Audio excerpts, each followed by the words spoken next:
Good afternoon, everybody. This is Jake Wynn from the National Museum of Civil War Medicine, broadcasting yet another live video program for you all out there. Hope you all are having a great day so far, a good start to your week. Thank you so much for joining us this afternoon, and please feel free to jump in the comment section and join in our conversation today.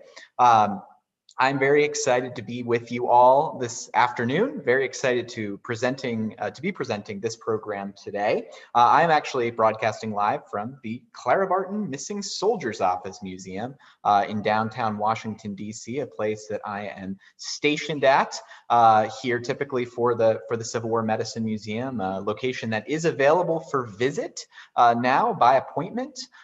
Visit our website, clarabartonmuseum.org, if you'd like to come and see the Clara Barton Missing Soldiers Office Museum. We've also got some exciting updates in Frederick. The National Museum of Civil War Medicine site is open for walk-ins on Fridays, Saturdays, and Sundays. So you can visit our website, civilwarmed.org, to learn more about how you can plan your visit to the museum. We've got walking tour programs going on outside in downtown Frederick to the Civil War hospital sites there. We are on a path towards getting fully reopened. We are very excited to be slowly working our way back up to some normalcy. It's very strange, very weird to say that, but we're moving in the right direction in many ways, but taking it slowly and making sure that we're doing it safely for all of our wonderful visitors out there. As part of reopening, we are going to continue to do these video programs, which is really exciting for all of our staff. We've loved doing these video programs over the last year now. It seems like 10 years that we've been doing these programs, but we're very excited to be able to continue doing these programs virtually for you all. So have no fear as we are continuing to reopen. We are going to also continue to bring you these kinds of programs. So if you can't make it regularly to our in-person programs at our museums, we will be offering these virtual components, in some cases, videos of some of those in-person programs here on our YouTube channel or over on our Facebook page as well. So we will have lots of great content for you all coming. We have some great stuff in the works. I'm very excited about this summer in terms of some of the videos that we are going to be developing over the next couple of months for you all. That won't just be like programs like these, but also will be shorter, more edited pieces for you all to highlight Civil War medical stories here in the nation's capital, in Frederick, and out in the wilderness as well. We'll go out into the field and find relevant Civil War medical stories to tell you all, because we feel very passionately about sharing these stories. It's a big part of what we do at the National Museum of Civil War Medicine. We are digitally gathering today to commemorate the anniversary of the bombardment of Fort Sumter in April 1861. Of course, today is the anniversary of the beginning of that bombardment in 1861. I wanted to take this opportunity to look at a unique medical story from the famous engagement that ushered in the Civil War. Today, we'll be talking about Surgeon Samuel Wiley Crawford. Someone that many of you out there, if you have an interest in Civil War history, kind of in general, the military history of the conflict, you might have come across Crawford because he does play an important role in several major engagements in the Eastern Theater of the War, including Gettysburg, where he has a monument just at the base of Little Round Top. So you know he's an important guy if he has a monument on the Gettysburg battlefield. But you're likely, even if you are familiar with Crawford, you may not necessarily know the details of his involvement at Fort Sumter in 1860 and 1861. And that's what I wanted to explore today. When I came across this story, I was very intrigued by this tale because it is a good combination of the military history, which I enjoy and like to share through the museum and other platforms as well, but also the medical side of Crawford's career, which doesn't get as much play in stories of Crawford from the Civil War. So this is a good confluence of those events. That's what we're going to be talking about today. So these live streams, as I mentioned before, have become a really crucial part of the museum's operations in the last year. And I wanted to take a moment to thank you all for tuning in with us today, for watching these video programs with us over the last year. It's amazing to have you all watching these streams and videos and interacting with you all. I see we have folks from Orlando, Florida and New Jersey watching. Recognize those names as well as folks who, Jan and Barbara, who have watched our videos here on YouTube, over on Facebook as well. If you are watching with us and you want to throw your name and where you're watching from in the comments section, we always like that. It also helps us to know where our videos are going and who is actually watching them out there. It's always good to see that. We love interacting with you all. It's a great way, even though we're still socially distanced, even though we're starting to reopen, we can still interact with you in a live component and program like this. You all allow us to continue doing these programs, conducting this research, and presenting, and we love to do that. You all have been a great outlet for us, and we are so glad you've been watching. If you do enjoy these streams and this stream today, you can go ahead and click that like button, click that, give us a thumbs up. You can also subscribe to the channel for lots of great content related to Civil War medical history and why it matters today. We very strongly believe that in understanding our history will inform us and make a better present for all of us to live in. Feel very strongly and passionately about that. You can also join as a member. You'll see a link in the live chat or in the comment section at the end of this video, where you can go and become a member for as low as $25 a year. You'll be helping to keep this history alive, allowing us to share these stories, to continue doing these programs as we are reopening, to allow us to continue to improve our visitor experience as well. You'll be a direct part of that. And you also get great perks as well. You can come and visit the museum. You get our newsletters, our journals, the latest research on Civil War medicine. And you have the knowledge that you're supporting programs like these. So it's a great way of supporting us and becoming a part of this really enthusiastic and excited community that's interested in Civil War medical history. And we are excited to be a part of that community and be a place where you can come and learn and also get to meet folks with similar interests as well. So with all of that being said, I just give some shout outs here to some folks who just jumped in, to Tom Frank. Hi, Tom, good to see you. David in Meridian, Mississippi, and Karen watching in Stafford, Virginia. Thank you all so much for tuning in with us today. So now we're going to dive into the program. I will be sharing my screen, so I will not be able to see the comments in real time.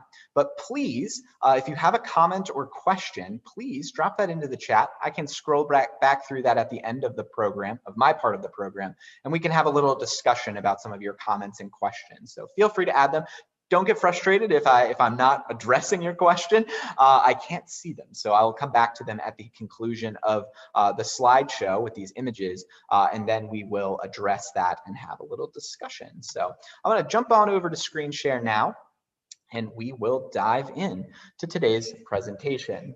So as I mentioned earlier, today marks the anniversary of the beginning of the fight for Fort Sumter in April of 1861.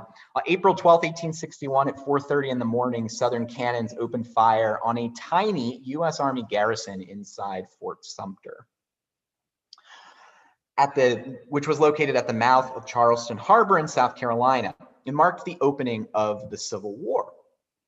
For 34 hours, Southern militia forces and the U.S. Army garrison exchanged cannon fire as residents of Charleston looked on from the roofs of their homes in Charleston, where months earlier the secession crisis had begun that led to all of this fighting that will go on to become the Civil War. Today, we are going to examine the story of one of the men under fire in this image out there in the middle of Charleston Harbor at Fort Sumter. So we're going to be talking today about this gentleman.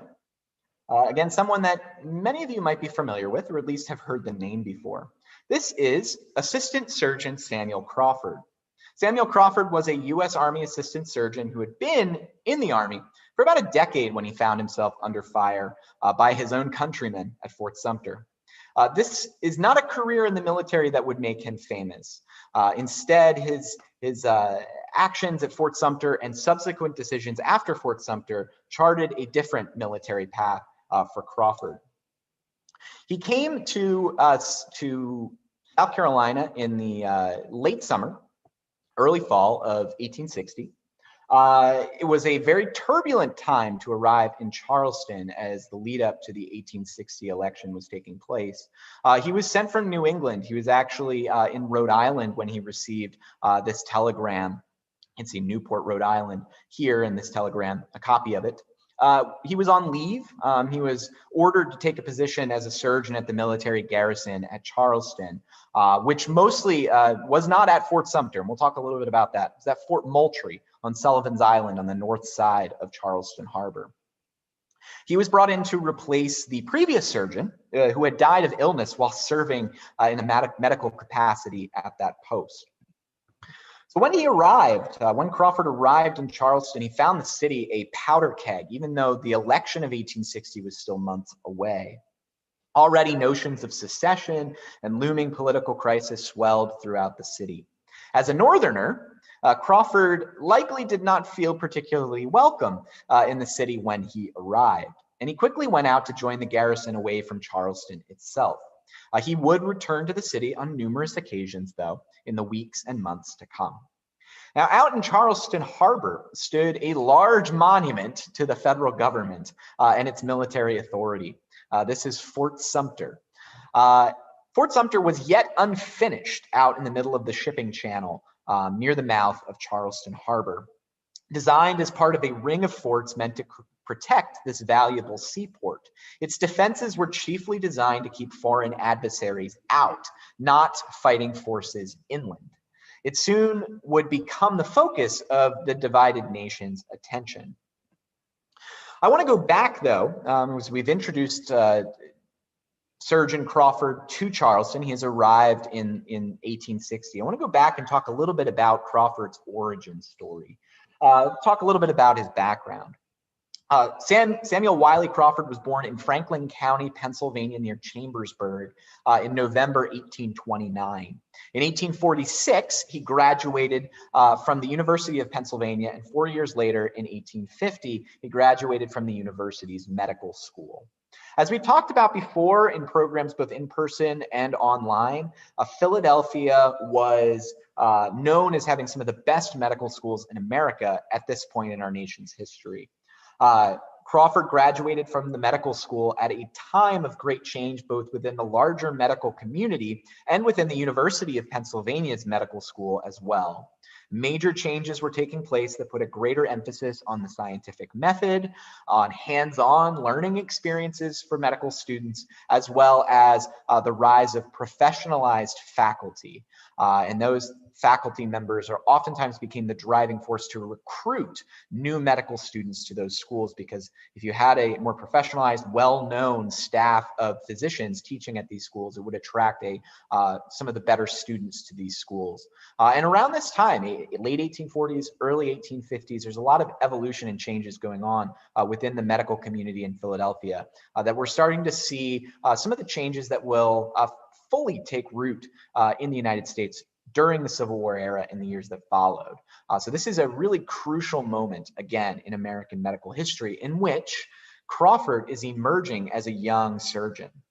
He is going to take a step that was pretty uncommon for a young medical doctor emerging from school. He joins the United States Army as an assistant surgeon in 1851. He held that position for the next decade, and that is how in that capacity, he's going to find himself surrounded by dramatic historical events in 1860 and 1861 in Charleston, South Carolina. So let's flash forward back in history, or forward in history, to the events of 1860 in Charleston, South Carolina. And in order to talk a little bit about the situation that's facing Crawford when he does arrive, we need to talk a little bit about the politics of the city of Charleston that summer and into the fall of 1860. Charleston in 1860 was a hotbed of what was at the time considered around the country some pretty radical political activity, and leaned heavily into the idea of secession, taking South Carolina out of the federal union and becoming an independent state. The site of the 1860 Democratic Convention, the first failed Democratic convention that split the party into regional factions, the city and its residents became more and more assured of the eventuality of Abraham Lincoln's election as president, and firm in their intentions in the aftermath of that election to take South Carolina out of the Union. So as Dr. Crawford arrived in September 1860, the presidential election had already entered its final stages. And Lincoln ultimately does win that election in November 1860. The seeds of secession took firm root in Charleston's soil. Dr. Crawford immediately became a pretty keen observer of events taking place in Charleston in the wake of the election of 1860. He immediately began to forge relationships in the fall of 1860 with local residents in Charleston, despite his Pennsylvania birth, because of his medical background. Charleston was a city known for its disease outbreaks, including in the recent past, in the 1850s, outbreaks of yellow fever and smallpox in the city of Charleston. Residents there are going to look at a medical doctor, regardless of their place of birth, as someone that is worthy of some respect. And even though he is a Pennsylvanian by birth, Crawford is going to fit that bill. So he's going to have some entree into the community in Charleston to witness the events that are about to take place. As South Carolina's secession loomed in the fall of 1860, Crawford became an attendee at many of the secession convention's meetings and public events. He understood that he was witnessing history and deemed to write down his experiences firsthand in notes that would eventually make up a lengthy book 2.5 decades later. We'll talk a little bit more about that book at the conclusion of the program. It is going to be where we're going to draw many of our quotes from today's program. We won't linger on this subject for too long. South Carolina ultimately announced secession on December 20th, 1860. And by that time, Crawford's attention had been taken away from these historical events and been focused on his day job. And that is the tiny U.S. Army garrison at Fort Moultrie, how it would defend itself from what appeared to be a looming attack by South Carolina forces who were intent on ridding Charleston of the federal government and all of its trappings.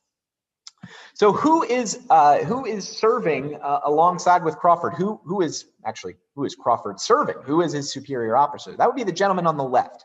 That is Kentucky-born Robert Anderson, a border state, a resident of a border state, who is serving as the commander of the garrison in Charleston in 1860. Crawford is going to work in close contact with the garrison's commander. Anderson on the left here is going to find himself in one of the most unenviable positions, I would say, of anyone in American history, I would argue. He is going to find himself firmly in a spot where I think few would ever want to be. An arbiter of war and peace. He's going to find himself in this position as the garrison commander at Charleston. The decisions that Anderson made in the coming weeks and months, he knew would likely impact the direction of national events for years to come and might, in fact, lead to a civil war. Anderson had his garrison and hired workmen hard at work preparing the defenses around Charleston Harbor, something that was noticed by an increasingly wary and militant South Carolina populace. Anderson decided in December of 1860 that Fort Moultrie would not do as a place to keep his garrison during this crisis because it does not compare as a defensive fortification to Fort Sumter, looming out in the harbor.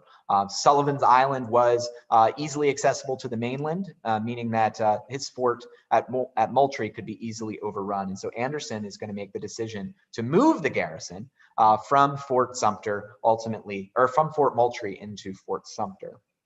So as these decisions are being made, Crawford was dealing with his own responsibilities as the garrison's surgeon. He gathered his hospital stores.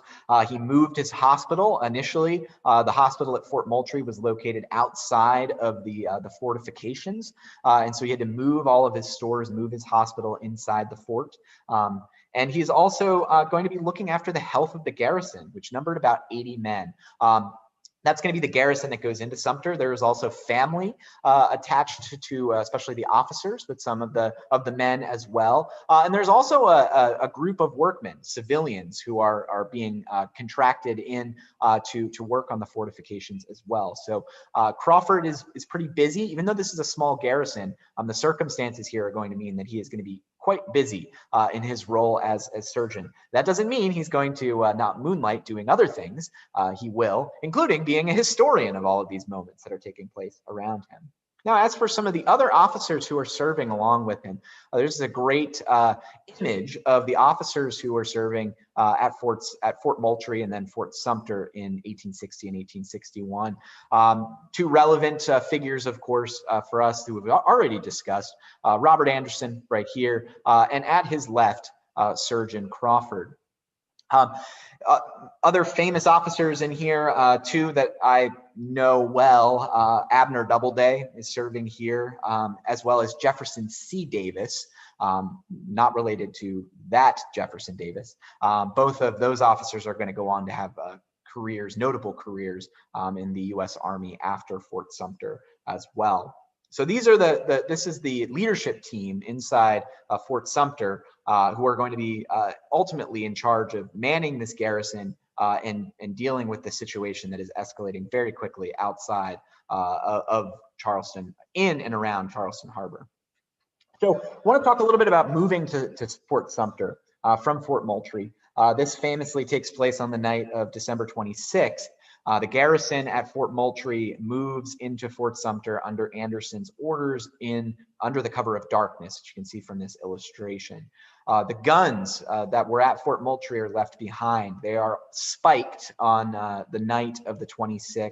And then on the morning of the 27th, the gun carriages, the wooden carriages on which those barrels sat, were burned.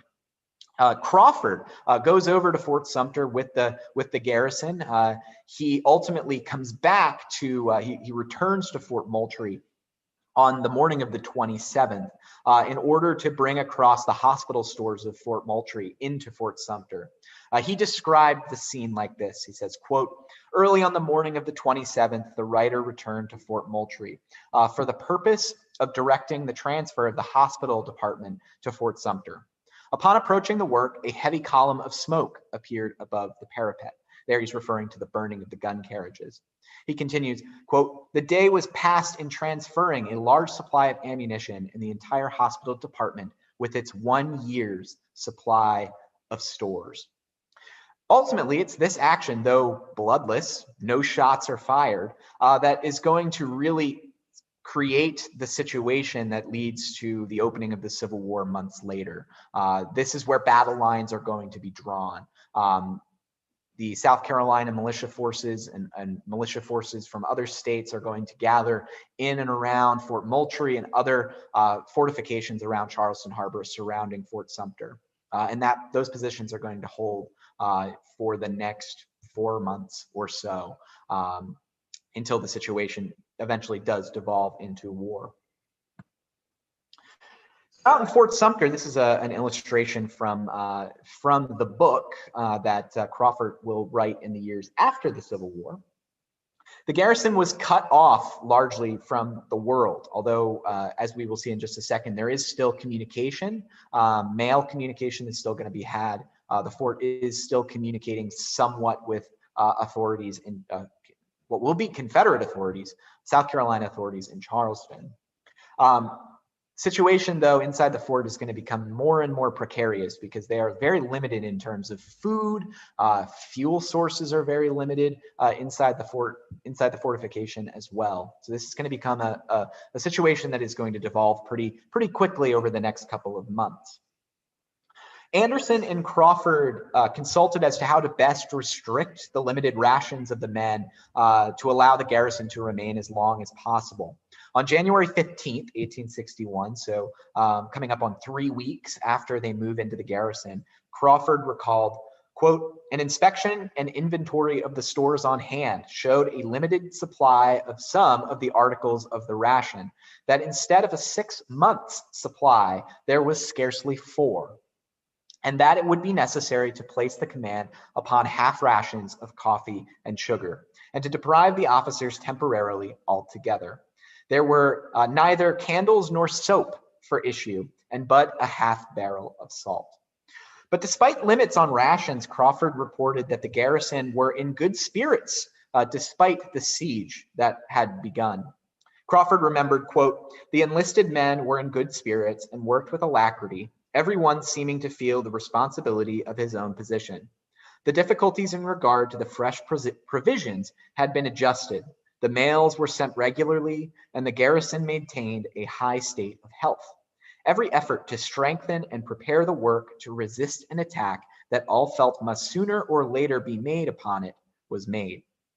Outside the walls of Fort Sumter, the crisis at the South deepened as more states seceded, and the Buchanan administration did very little to respond to the crisis. Anderson's garrison was left inside Fort Sumter as their food and scrap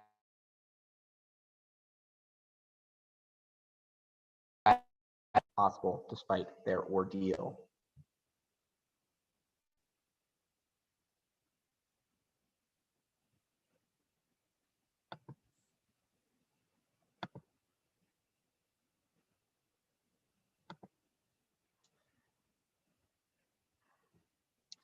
All right, I'm going to stop the share for just a moment here. Take a quick look at our comments section. All right, I have some few more folks tuning in. Just doing a check on my audio, make sure everyone can still, you all can still hear me. Give me a comment if you can still hear me.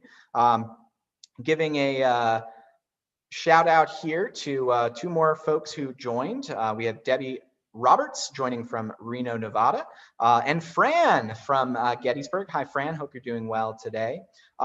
If you all are enjoying the video so far and the program so far, give us that thumbs up, hit that thumbs up button. That will help more people to see. You can share the video as well. Thank you all so much for tuning in so far. We're going to bounce back into the screen share as long as you all can hear me. And all right. So back into it we go.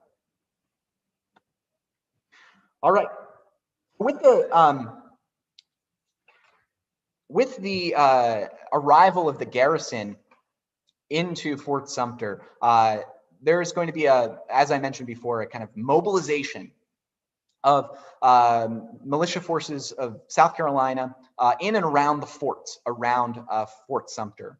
Among them out on Sullivan's Island, Fort Moultrie, other fortifications around Charleston Harbor. All of their guns are going to be turned onto Fort Sumter, but also out to sea to prevent the fort from being re-garrisoned and resupplied.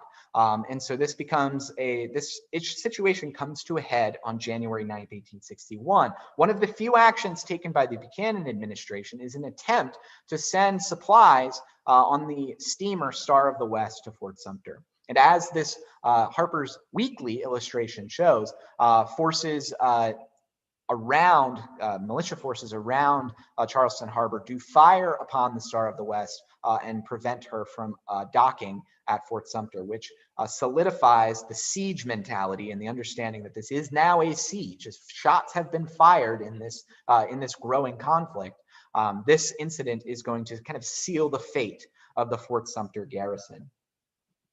As for inside Fort Sumter, throughout the early months of 1861, preparations were made for the fight everyone inside Fort Sumter knew was coming. Among these preparations was to secure the area around the garrison's hospital, to secure it from inland bombardment. Now, this meant adding additional protection through dirt and masonry to shore up the areas around the location inside the brick fort where the wounded would be treated. Stone was also added there for more protection. Elsewhere, guns were ready, positions were manned. Everyone waited for the day it would come to blows or the men of Fort Sumter would be starved out. By April, the situation with food in stores was becoming extremely dire.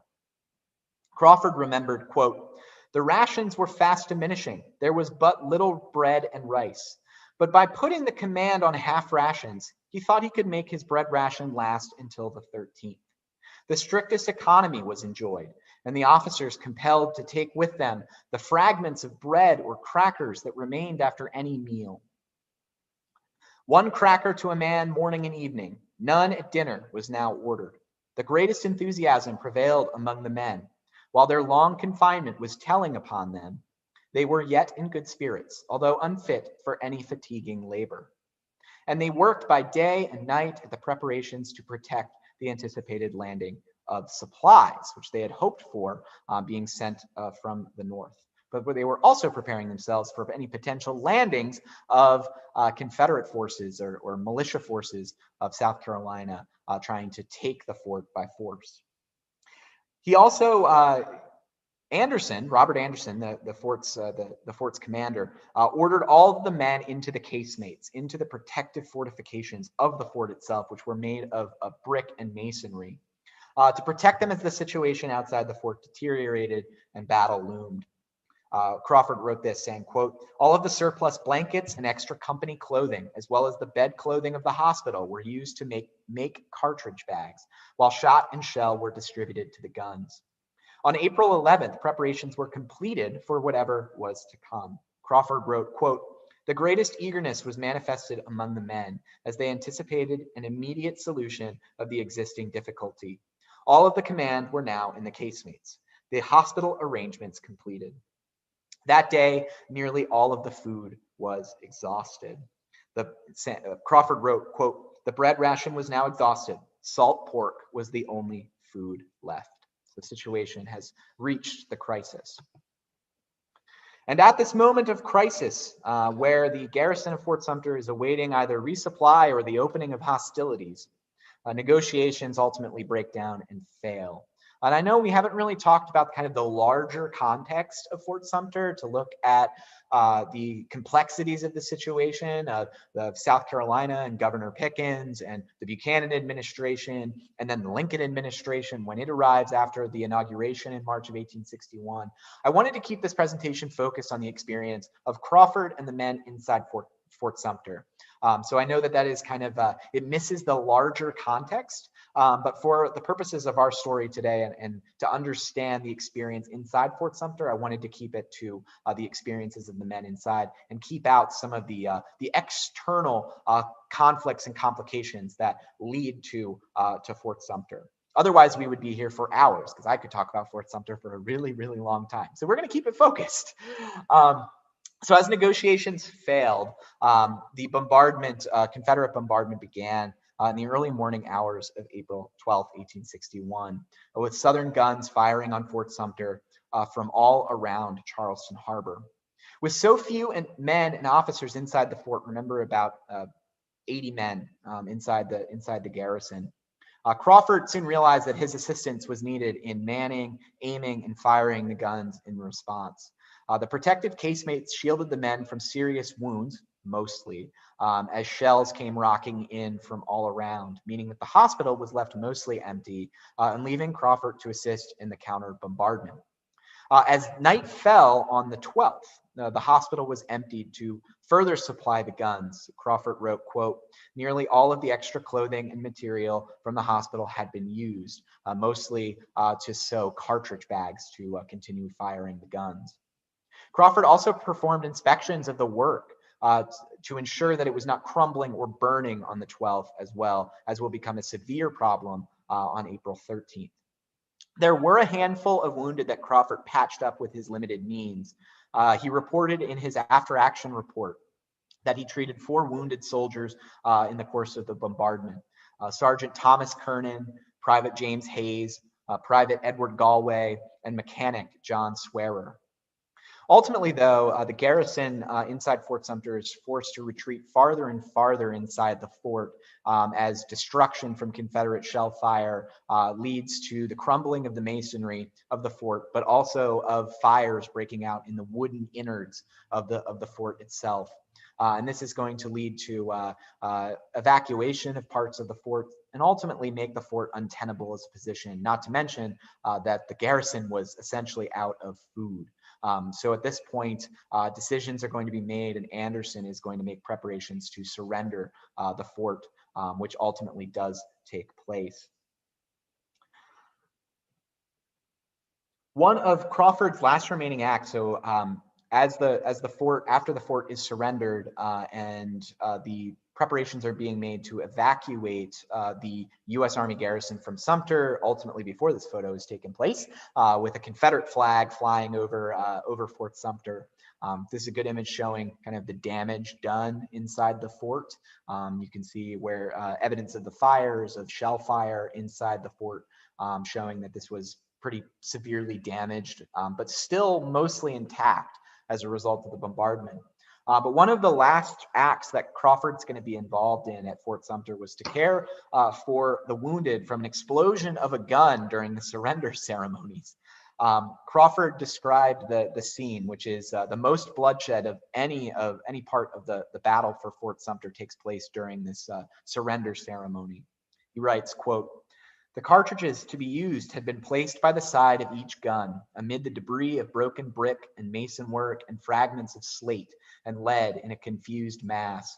Upon one of the discharges, an ignited fragment of one of the cartridge bags was blown back by the wind and lighting upon the pile of cartridges in rear of the piece, immediately ignited them with fatal explosion. The loose fragments of masonry were driven in every direction. Of the gunners on duty at the place, Private Daniel Huff, Company E, was instantly killed. Private Edward Galloway, Company E, was mortally wounded and died on the 19th at Gibbs Hospital in Charleston, to which he had been kindly removed and treated. Private James Fielding, Company E, severely wounded and burned, was removed to the Chisholm Hospital, cured and finally sent north without exchange. 3 others were injured, but were enabled to accompany the command. Crawford remained with the wounded men at Fort Sumter, becoming one of the last to leave the fort after its surrender. He boarded the steamer Baltic with the rest of the command, and Crawford's experience at Fort Sumter was over. But this is far from the end of Crawford's involvement in the Civil War. In the weeks after Fort Sumter's capitulation and the escalation of the Civil War, Surgeon Crawford put down his medical knowledge and skills and evolved into a battlefield commander. He accepted a commission as a major in the U.S. Regulars in 1861, but quickly began to rise through the ranks. He becomes a brigadier general of volunteers and assumes a more and more command experience and the respect of both his men and also of fellow officers as well. Wounded at Antietam in 1862, he becomes very well known for his leadership of the Pennsylvania Reserves, and at Gettysburg, where, as I mentioned at the beginning of the program, he does have a monument at the base of Little Round Top. He served well throughout the Civil War, would go on to be wounded yet again at the very near the war's conclusion, and was brevetted as a major general. So an officer who, one of the rare officers who starts the Civil War as a medical officer and ends as a very well-respected and highly ranking military commander. Kind of an interesting story there. He is also present in and around the final campaign at Appomattox. So this is one of those rare occasions. There are others where there are those present at the very beginning of the Civil War and those who were present at its conclusion as well. And Crawford can be counted among those individuals. After the Civil War, he retired from the Army in the 1870s. And lived out his days in Philadelphia. In 1887, he published this book describing his personal experiences at Fort Sumter, but he also collected documents and sources like a true historian to provide an incredible account of the events he witnessed at Charleston and Fort Sumter in 1860 and 1861. This book is published at a time where there was a lot of looking back to the Civil War to try to understand the conflict, in some cases fight out personal feuds with fellow commanders or former opponents. A fascinating time in Civil War historiography, the history of the Civil War. This is a fascinating piece of that time period in the literature here. And what is remarkable about this book is that it is very well sourced. You will find a lot of tremendous research went into this book by Crawford to tell this very complex story. And the book is extremely readable, I found, and also available online. Hathi Trust, Google Books. You can find copies of this book to read through, and I highly encourage you all to check it out. I'll include in the aftermath of the program in the comments, I'll include a link to this book so you can read it yourself. But ultimately, Crawford passed away in Philadelphia in 1892 at the age of 62. So that brings an end to my formal part of the program today. So I'll bounce back over to your comment section here and see what we got. Glad to hear that we have good audio, loud and clear. Awesome. And going through our comments here. So we have Jennifer from Concord, New Hampshire. Thanks for watching with us today, Jennifer. Springfield, Illinois, Princeton, New Jersey. Thank you all so much for watching with us today. Appreciate your support. If you did enjoy today's program, please go ahead and like and subscribe if you have not yet done that. That will help more people to see the program. It will allow you to get notifications and updates when we go live in the future or post videos, which, as I mentioned at the open of the program, you can expect a lot more programs like this one, but also some shorter length videos as well that will dive into Civil War medical topics as well. Got some questions coming in here from Jan. Did Dr. Crawford have hospital stewards at Fort Sumter? This is a great question. I actually looked and tried to find if I could find any information on this. And Crawford doesn't mention that there's a hospital steward with him. That's not to say that there wasn't. I haven't been able to locate that information yet. So I'm going to keep digging on that and see if I can find that information, and I'll drop it into the comments, Jan. That's a great question. From Tom, in looking for this book prior to your talk, I noted several editions through 1898 or so. Any difference that you know of between the first and later editions? I did notice this as well. It is republished quite frequently in the late 19th and early 20th century, again, because it is a really great book. I will say that I only looked at the first edition. So Tom, I'm not sure if there are any major differences or if there were any changes made in subsequent publications, having only looked at the first edition for this particular project. So I'll look at those other ones as well and see if I note any differences. But unfortunately, I can't say if there are any significant differences. From Fran, I'm assuming his medical instruments did or did not include ether or chloroform. We are left to assume that yes, in fact, they would have included chloroform or ether. By this point, by 1860, 1861, ether, chloroform are commonly used within the United States military. So that would be assumed to be among the stores. There would be a way of tracking this down potentially. Probably a look through the National Archives would suggest looking at some, especially pre-war, and get a better idea in some cases of some of the medical records in terms of the supplies that are being ordered from the purveyor for these purposes. I don't fully know what he is, what accoutrement he has with him in terms of the medical supplies. In his recollections, he does not specifically address what he has available to him. But I am under the assumption that he would have had the chloroform and ether available to him, but he does not expressly talk about whether he has those available with him at Sumter. He is able to take his medical supplies with him. For the most part, most of those are going to make the journey over the water from Moultrie to Sumter. There were some more medical supplies back in Charleston as well. Those did not make it, but he had his a pretty good supply at Moultrie, enough, as he mentioned, for a year. And so his medical supplies are not in danger of running out, unlike the food supply, which did unfortunately run out. For the soldiers who died due to their wounds at Sumter, are they buried in Charleston or were their bodies shipped north? I don't actually know that, Jan. That's a really good question as to where their remains ended up. We'll have to look that up at the conclusion of the program as well. And I'll drop that into the comments if I find anything relevant to that. But that is a good question. I unfortunately don't know the answer to that. From Barbara, just generally, were there any surgeons who served in the Mexican War that were still serving in the Civil War? Yes, there are plenty of surgeons. In fact, a large number of them who served in the Mexican-American War, who were still around at the time of the Civil War. We don't talk about them as much, actually. A lot of the surgeons that we really talk about in regards to making a lot of the reforms during the Civil War are those who joined up just after the Mexican-American War. This is your Lettermans, your William Hammonds. On the Confederate side, your Lafayette Guilds are those who actually graduated and went into the U.S. Army just after the Mexican-American War.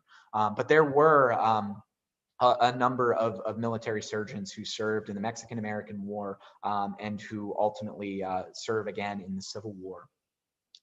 Some of the higher ranking medical officers at the outbreak of the Civil War have military service dating back to the War of 1812, could trace their lineage back there. Now, those high-ranking medical officials in the U.S. Army at the outbreak of the war are far from highly regarded. Many of them gained their position not by medical acumen, but more about budgetary restraint. And so the U.S. Army medical department was pretty much starved for resources at the outbreak of the Civil War, which leads to a lot of the problems that do develop and take place in the early months, even the first year of the Civil War can be traced back to the how backward and underfunded the medical department was in the lead up to the Civil War and even into the war's early months. Now remember, a lot of these officials, government leaders, whether in the military or on the civilian side at the beginning of the war, North and South, believe this is going to be a short conflict. So why would you fund the medical department? Why would you fully fund the medical department if you think this is going to be a short conflict?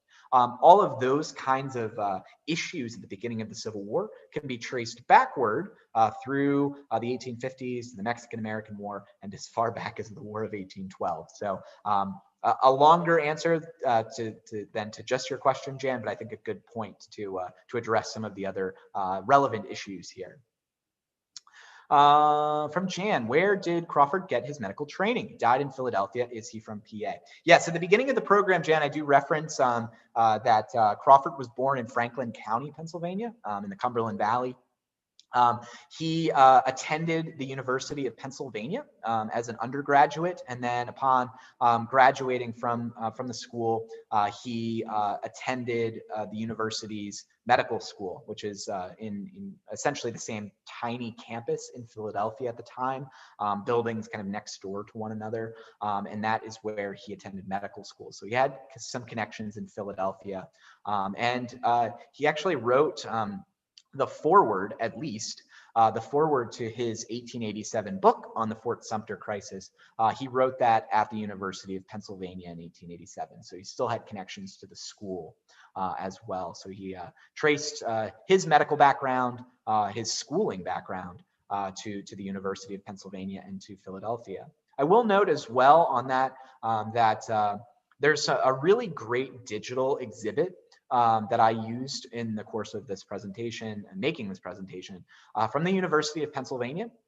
I'll share a link to that in the comments. I don't have it readily accessible right here, but that digital exhibit explores the origins of the University of Pennsylvania's medical school, dating back to the turn of the 19th century, and its modernization. You know, not our modernization, but its move towards a scientific medical education, move towards something more closely resembling medical education today. That took place right around the time that Crawford was attending the school, starting with most of the faculty being removed in 1847. A new push to modernize the school in the 1850s took place, and that is not a story that is uncommon in Philadelphia at the time. In researching and presenting on Jonathan Letterman, somebody that we talk a lot about at the National Museum of Civil War Medicine, also talk about a similar kind of reform movement that took place just before Letterman attended Jefferson Medical College in Philadelphia, that Jefferson had undergone kind of a similar restructuring in the 1840s to emphasize more scientific medicine, evidence-based medicine, but also this hiring of elite physicians to come in and run and maintain the medical school. And so that became kind of a common tactic being used in these kind of war of medical schools going on in Philadelphia. There's kind of a medical arms race among the medical schools in Philadelphia in the years before the Civil War, as they all vied for the best medical students from across America to come to their schools.